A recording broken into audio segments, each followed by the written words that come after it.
नमस्कार। भगवान शिव। जब भी हम ये नाम सुनते हैं तो मन में एक ही बात आती है कि उनका ना कोई आदि है ना कोई अंत। वो शाश्वत हैं, समय से भी परे। पर क्या यही पूरी कहानी है या इसमें कोई और गहरा रहस्य भी छिपा है? चलिए आज इसी रहस्य की परतों को एक एक करके खोलते हैं। तो फिर सीधा सवाल यही बनता है, क्या भगवान शिव का जन्म हुआ था? अब यह सवाल सुनने में ही शायद थोड़ा अजीब लगे, है ना? लेकिन यकीन मानिए, हमारे अपने ही धर्म ग्रंथों में इस एक सवाल के कई अलग अलग जवाब मिलते हैं और यहीं से यह मामला और भी दिलचस्प हो जाता है। आप देखिए, हमारे दो सबसे बड़े पुराण इस पर बिल्कुल अलग अलग बातें कहते हैं। एक तरफ है शिव पुराण जो कहता है कि शिव स्वयंभू हैं, मतलब वो खुद से ही प्रकट हुए हैं, उनका जन्म नहीं हुआ। और दूसरी तरफ है विष्णु पुराण जो कहता है कि नहीं, उनका जन्म तो भगवान ब्रह्मा के माथे से हुआ था। अब सवाल यह है कि सच क्या है? तो ठीक है, अब जरा गहराई में चलते हैं। इन दोनों कहानियों को, जो एक दूसरे से बिल्कुल अलग हैं, एक एक करके समझते हैं। देखते हैं कि ये हमें शिव के असली स्वरूप के बारे में क्या बताती हैं। तो पहली कहानी हमें ले चलती है उस समय में जब भगवान ब्रह्मा और भगवान विष्णु के बीच एक बहस छिड़ गई। बहस इस बात पर थी कि दोनों में से ज्यादा शक्तिशाली कौन है। जाहिर है, ब्रह्मा जी को लगता था कि वो सृष्टि के रचयिता हैं तो वो बड़े हैं, और विष्णु जी को लगता था कि वो पालनहार हैं तो वो श्रेष्ठ हैं। और जब ये बहस बहुत ज्यादा बढ़ गई तो अचानक उन दोनों के बीच एक बहुत बड़ा, एक अनंत प्रकाश का स्तंभ प्रकट हो गया और उस स्तंभ में से एक आवाज गूंजी, एक ऐसी आवाज जिसने दोनों को एक चुनौती दे दी। अब दोनों ने ही ये चुनौती मान ली। ब्रह्मा जी हंस बनकर ऊपर की ओर उड़े और विष्णु जी ने वराह का रूप लेकर नीचे की ओर खोदना शुरू कर दिया।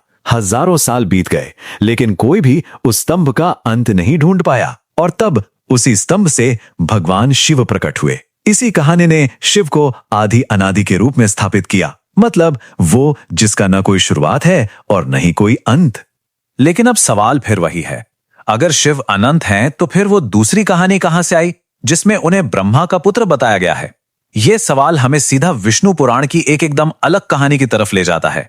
तो विष्णु पुराण के कहानी के हिसाब से जब सृष्टि की शुरुआत हो रही थी तो भगवान ब्रह्मा को सृष्टि बनाने में मदद की जरूरत थी। उन्होंने बहुत कठोर तपस्या की और उस तपस्या के बाद भगवान शिव एक छोटे से रोते हुए बच्चे के रूप में उनकी गोद में प्रकट हुए। कहते हैं कि यह शिव का एकमात्र बाल रूप है। अब ब्रह्मा जी ने जब उस बच्चे से पूछा कि तुम रो क्यों रहे हो, तो जानते हैं उस बालक ने क्या जवाब दिया? उसने बड़ी मासूमियत से कहा, मेरा कोई नाम ही नहीं है इसलिए मैं रो रहा हूं। तो ब्रह्मा जी ने उस बच्चे का नाम रखा रुद्र, जिसका मतलब होता है रोने वाला। पर वो बच्चा तो फिर भी रोता रहा, शायद उसे ये नाम पसंद नहीं आया। इसके बाद ब्रह्मा जी ने उन्हें एक के बाद एक कई और नाम दिए, सर्व, भव, उग्र, महादेव, और देते ही चले गए जब तक कि उनके पूरे 108 नाम नहीं हो गए। तो अब हमारे पास दो बिल्कुल अलग अलग कहानियां हैं, है ना? एक कहती है शिव अजन्मे हैं, दूसरी कहती है उनका जन्म हुआ। तो इस पहेली को कैसे सुलझाया जाए? इसका जवाब हमें एक तीसरे ग्रंथ में मिलता है, एक ऐसा ग्रंथ जो एक बहुत बड़े सच से पर्दा उठाता है, और वो ग्रंथ है श्रीमद् देवी भागवत पुराण। और इसकी खास बात यह है कि यह सिर्फ शिव के बारे में नहीं, बल्कि ब्रह्मा और विष्णु, मतलब तीनों त्रिदेवों की उत्पत्ति के बारे में एक बड़ी तस्वीर पेश करता है। अब इस कहानी को समझने के लिए हमें सदाशिव के कॉन्सेप्ट को समझना होगा। देखिए, सदाशिव वो परम तत्व हैं, वो शाश्वत हैं, उनका कोई रूप नहीं है, वो सर्वोच्च शक्ति हैं। ये वो शिव नहीं है जो त्रिदेवों में गिने जाते हैं, बल्कि ये उन सब से परे एक आदि शक्ति हैं। इस पुराण के हिसाब से शुरुआत में सिर्फ और सिर्फ सदाशिव थे जो काल का स्वरूप हैं, और उनके साथ थी देवी दुर्गा जो प्रकृति हैं। और इन्हीं सदाशिव ने सृष्टि के काम को चलाने के लिए अपने बाएं अंग से भगवान विष्णु को बनाया, दाहिने अंग से भगवान ब्रह्मा को बनाया, और फिर विनाश के काम के लिए उन्होंने अपने ही एक रूप रुद्र को प्रकट किया। और देखिए, ये बात सारी पहेली को सुलझा देती है। इसका मतलब यह हुआ कि जिस शिव का जन्म हुआ था वो असल में रुद्र थे, जो सदाशिव का ही एक रूप थे। लेकिन जो असली तत्व हैं, जो मूल शक्ति है, यानी सदाशिव, वो तो हमेशा से हैं और हमेशा रहेंगे, अजन्मे, शाश्वत। तो पुराणों से हमें एक बहुत ही लॉजिकल और आध्यात्मिक जवाब तो मिल गया, पर क्या कभी किसी ने यह सवाल खुद महादेव से भी पूछा?